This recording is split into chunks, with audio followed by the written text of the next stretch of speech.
अस्सलामुअलैकुम वरहमतुल्लाहि वबरकातुहू। फारिस बीबी ने सिद्दीकी साहब से पीटीआई का सिद्दीकी साहब से जवाब तलब किया था। सिद्दीकी साहब ने फारिस बीबी को जवाब दिया है, आप लोग भी सुनिए। मुजम्मिल सोहरवर्दी साहब और अज़र सिद्दीक साहब, अस्सलाम वालेकुम और बहुत बहुत शुक्रिया आप दोनों का प्रोग्राम में शिरकत करने के लिए। और मुजम्मिल सोहरवर्दी साहब, आपसे सर शुरू करते हैं। सर, अब हुकूमत और चेयरमैन पाकिस्तान तहरीक इंसाफ के जो सब नाक़दीन हैं ना, वो ये कह रहे हैं कि वो जल्द ही जेल में चले जाएंगे और उनके खिलाफ जो केसेस हैं वो बड़े ही मजबूत हैं। लेकिन ऐसे में कुछ लोग ऐसे भी हैं जो ये कह रहे हैं कि फ़िलहाल ऐसा कोई इम्कान दिखाई नहीं दे रहा है, चूँकि यहाँ पे हर किस्म की अदालतों से उनको रिलीफ ही मिल रहा है अभी तक।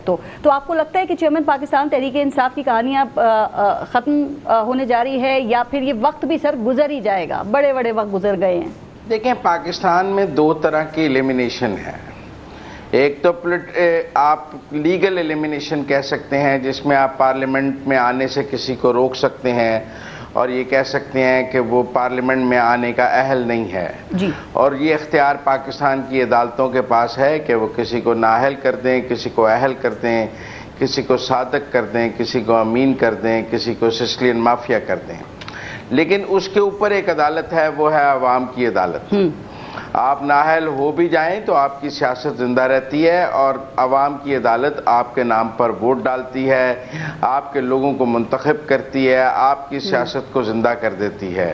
और जिनको अदालतों ने उठाकर बाहर फेंक दिया हो, हम उनको पाकिस्तान की सियासत के मेन कैरेक्टर और मेन रोल में देखते हैं। लिहाजा अगर आप बात कर रही हैं कि क्या इमरान खान अगली पार्लियामेंट में होंगे, तो मेरा आपको जवाब होगा कि मुझे मुश्किल नजर आता है कि वो पाकिस्तान की अगली पार्लियामेंट में बतौर मेंबर मौजूद हों। ठीक है, उससे पहले उनके कुछ केसेस डिसाइड हो जाएंगे। सर, लेकिन आप कहती हैं कि उनका वोट बैंक खाता। सर, ये सारी बातें मैं आपसे करूंगी, लेकिन एक इसके ऊपर भी जरा एक एक करके चलते हैं। लेकिन एक बात बताइए मुजम्मिल सोहरवर्दी साहब, चूंकि आप ये कहते हैं कि पिंडी से जिसका पूछो वो कहता है कि जी फलाना भी वादा माफ गवाह बनने वाला है, फलाना भी वादा माफ गवाह बनने के लिए तैयार है। और आपकी अपनी खबर ये है कि असद उमर और शाह महमूद कुरैशी जो हैं वो भी वादा माफ गवाह बनेंगे। तो सर, ये सब कब तक हो जाएगा, क्या ख्याल है? खैर, प्रोसेस चल रहा है। वो अपना FIA में जाएंगे और बयान दे देंगे।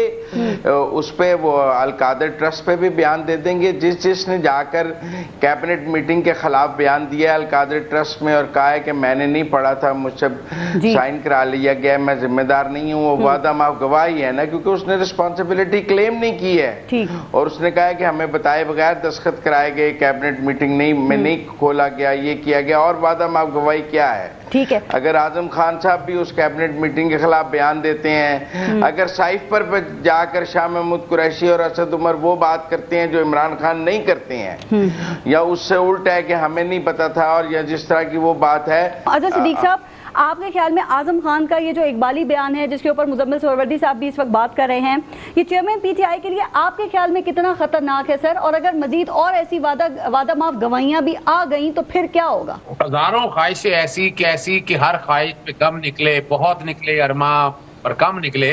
लेकिन बात सिर्फ ये ख्वाहिशात पे ये मामला नहीं चल सकते हैं।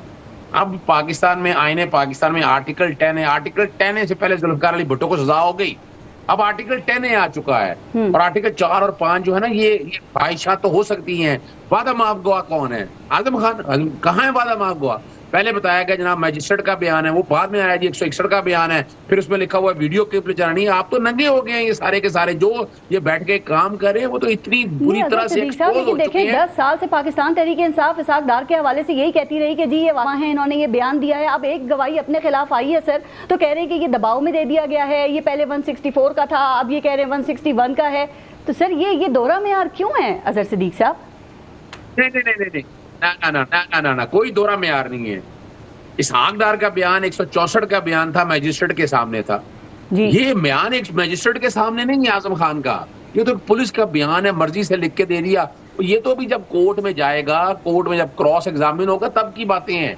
अगर फर्ज करें 164 का भी बयान होता तो जस्टिस फाइज साहब ने इस हकदार के केस में ये प्रिंसिपल तय कर दिया हुआ है कि उसमें, और वैसे भी कानून यही है कि वादा माफ गवाह में आपको नोटिस होना है, नोटिस होकर आपकी जरा होनी है, और जरा होने के बाद ये सारे मामला आने हैं। मैं आपको दो बातें समझ लीजिएगा कि बड़ी कोशिशें करके देख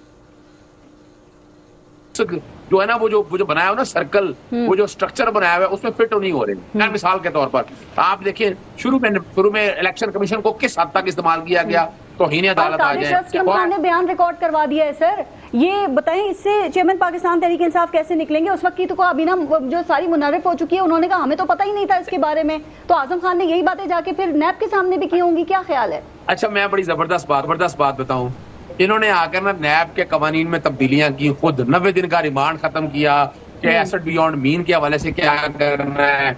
अगर काबीना फैसला करेगी तो काबीना के फैसले को प्रोटेक्शन के कानून है जी। अल्टीमेटली देखा कि इमरान खान इन्होंने तरमीमें कर दी कि जनाब 14 दिन 30 दिन का रिमांड होगा, अपना जो ओनस आना है वो उस पे आना है कि जिससे के सामने चीजें आ जाएं।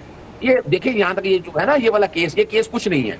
पैसा जितना भी है, मैं फिर बताता चलूं, पैसा आज भी सुप्रीम कोर्ट के पास पड़ा है। बताएं 1 रुपया करप्शन हुई हो, 1 रुपया करप्शन हुई हो, कोई नहीं। वो पैसा अगर कोई प्रॉपर्टी की बातें हैं तो वो अलकाद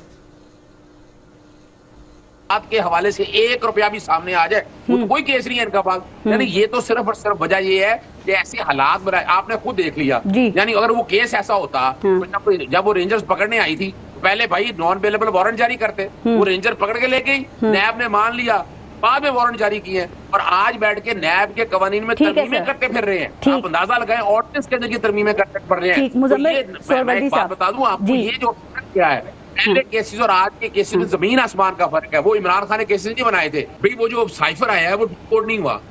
मुझे तो पता है, मैं तो उस दिन वज़ीर-ए-आज़म हाउस के अंदर मौजूद था, फिर उसको डी क्लासिफाई किया और फिर खुद कह रहे हैं कि कॉपी है। यानी कब क्या ओरिजिनल गुम हो गया? ओरिजिनल तो वहीं पड़ा हुआ है और उनकी कॉपियां जो है कॉन्फिडेंशियल डॉक्यूमेंट है, ओरिजिनल हो या उसकी कॉपी हो या डिकोडेड कॉपी हो, उसके पब्लिक नहीं कर सकते। नहीं, मैं फिर बताना चलूं ना। देखिए सवाल बड़ी सीधी सी बात है कि ऑफिशियल सीक्रेट एक्ट क्या है, उसके ऑफिशियल सीक्रेट एक्ट को जरा समझा। मैं भी समझना चाह रहा हूँ, पूरी दुनिया मैंने भी देखा है इस बात को सामने रखते हुए कि जो उसके अंदर लिखा है वो सच साबित हो गया। भाई आपने गवर्नमेंट गिरानी थी, वोट ऑफ नो कॉन्फिडेंस करिए, वो गिरा दी और क्या रह गया? 56 कंपनियों में आज तक ऑपरेशन रजीम चेंज हुआ है। क्यों नहीं समझ रहे हम, क्यों नहीं जंगल में निकल रहे इन लोगों के कि जिन्होंने इस मुल्क का तबाह। आप इंडिया की मिसाल ले लें। मुजम्मिल साहब राना सनाउल्लाह क्यों कह रहे हैं ये 164 का बयान है सर? कह रहे हैं जो 161 में पुलिस के सामने दिया वही मजिस्ट्रेट के सामने दिया उन्होंने। अभी 164 के बयान की कोई कॉपी पब्लिक में नहीं आई और अगर आप 164 का बयान दें तो वो कोई क्लासिफाइड तो होता नहीं है, पब्लिक डॉक्यूमेंट है, कोई भी उसकी टेस्टेड कॉपी हासिल कर सकता है। चूंकि 164 के बयान की कोई कॉपी अभी किसी अदालत से सामने नहीं आई है, उनकी जो कॉपी बयान की आई हैं वो 161 की हैं। लेकिन मैं एक और बात भी अजहर सिद्दीक साहब को बताना चाहता हूं कि जो कोडेड है वो कह रहे हैं जो दोनों साइफर है दोनों जगह हो सकता है दिया हो, लेकिन अदालत वाले की कॉपी अभी सामने नहीं आई है। जब तक मैं ना देखूं मैं उसको कैसे सर्टिफाई कर दूं कि अदालत में बयान दिया है? उसकी कोई कॉपी मुतल्लिका अदालत से सामने आनी चाहिए।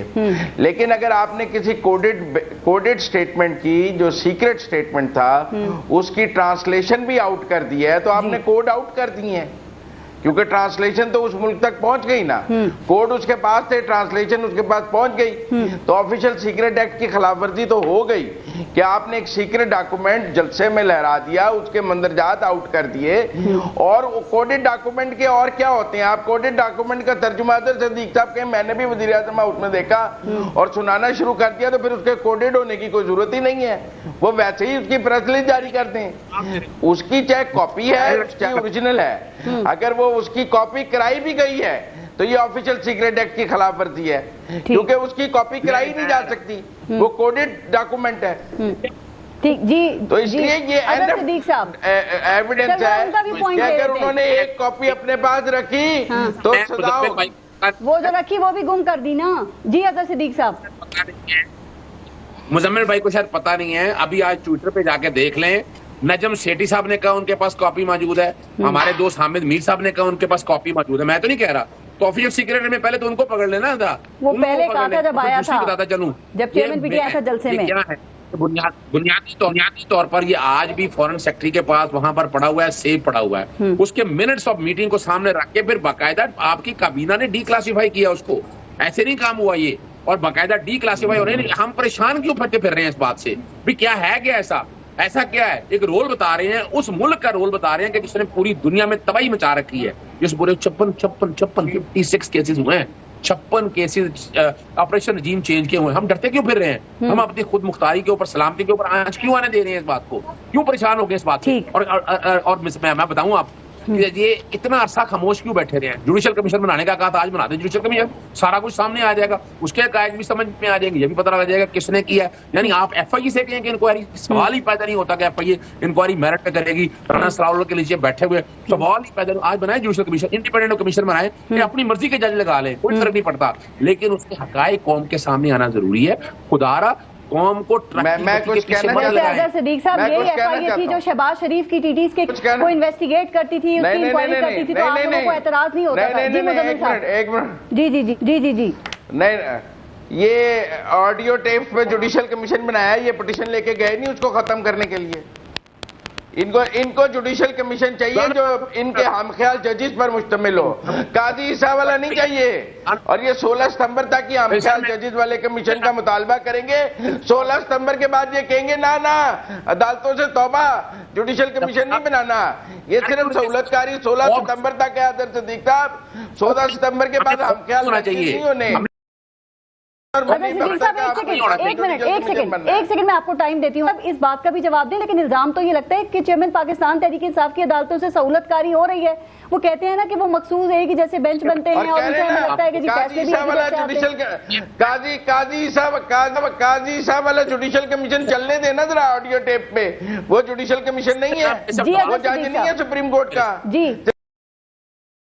नहीं जज है सुप्रीम कोर्ट का, उसके केस कमजोर है। अजहर सिद्दीक साहब प्लीज बात करें। जवाब देखिए, अपना पारस समझने की बात यह है कि आज तक पाकिस्तानी तारीख में अदालत को जितना मैनेज शरीफ खानदान ने किया आज तक बता दें। यानी अगर 11 साल की एज थी, 7 साल बाद आए, इंसाफ मिल गया उनको। अपना हुदैबिया में देखें क्या हुआ, अभी आप देख लें, अब एवनफील्ड के केसेस में देख लें। ओ भाई जजेस तो देखें, लॉयर्स मूवमेंट में इनकी मर्जी के जजेस तैनात हुए। मुझे पता है कि कौन कौन जज इन्होंने तैनात किए, मैं उन्हें बात नहीं करना चाहता। अभी अब रिसेंटली पिछले 1.5 हफ्ते के अंदर देख लें, फिर वाले में फॉरेन स्टे वापस हुआ, उनके अगेंस्ट पर्चे दर्ज होने थे, वो जजेस ट्रांसफर किए गए। वो जजेस यहाँ से एक बेंच से उठाकर दूसरे बेंच में ले जाए गए। ये मत करवाएं मुंह मुझको ज्यादा पता है इन का, मुझे पता है कि कौन कौन से जज क्या कर रहे हैं। बात बड़ी सीधी सी है, आप कोई एक सॉलिड केस होना आप चले। अभी तक उनकी जमानतें अगर हुई हैं तो कोई एहसान नहीं हुआ, किसी ने एहसान नहीं किया। यहाँ पर तो जमानतें घर बैठ के होती रही हैं। वो चाहे हमजा की ले लें, इसहाक डार मुल्क से बाहर से आए, आके बैठ के जमानतें हो गई, अपना नवाज भी बाहर बैठा हुआ है। निगरां वजीर आजम के हवाले से कोई खबर है आपके पास? कोई नाम है सर, कौन बनने जा रहा है निगरां वजीर आजम? इसहाक डार नहीं बन रहे, आप बेफिक्र रहें, इसहाक डार नहीं बन रहे। मुझे फिक्र नहीं है, मैं कह रही हूँ अब तक हम तो सामने आ जाने चाहिए थे सर। ये बनाना भी चाह रहे हैं कि नहीं? ये मेरा ख्याल है नाम को 5-6 अगस्त पे जाके फाइनल होगा जाकर। अभी तो नाम अंडर कंसिडरेशन है, मैं कल पीएम को मिला था, अभी कोई नाम फाइनल हुआ भी नहीं है। अभी तो जस्ट वेग नेम्स हैं और अभी कोई सीरियस नाम ऐसा नहीं है जो 2-3 जगह से कंसीडर किया जा रहा है, जो कि भी इल्म में है। नहीं, अभी तक तो कोई ऐसा नाम नहीं है जो अभी तो पिंडी से नाम भी नहीं आए हैं। पिंडी से आएंगे तो पता लगेगा क्या चल रहा है। एक खबर भी आ जाए इसके हवाले से आपके पास क्या इत्तलात हैं कि इलेक्शन एक्ट 2017 के सेक्शन 230 में तरमीम करके निगरान हुकूमत को माली और इंतजामी इख्तियारात देने पर भी गौर हो रहा है। आप समझते हैं कि ऐसा होना चाहिए? अगर ऐसा होता है तो दुरुस्त होगा सर कि एक निगरान हुकूमत को जो मुंतखब हुकूमत के बराबर इख्तियारात दे दिए जाएं?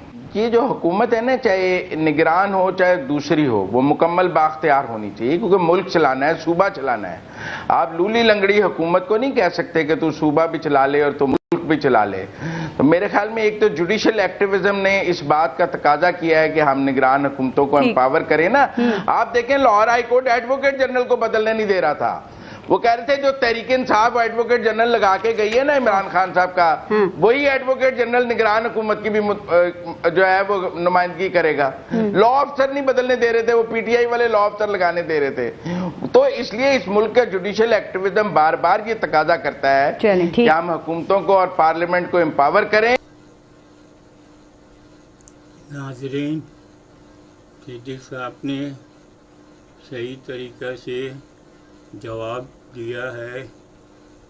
आप लोग सब्सक्राइब कीजिए, बेल आइकन को क्लिक कर दें। बहुत बहुत शुक्रिया। अल्लाह हाफिज़।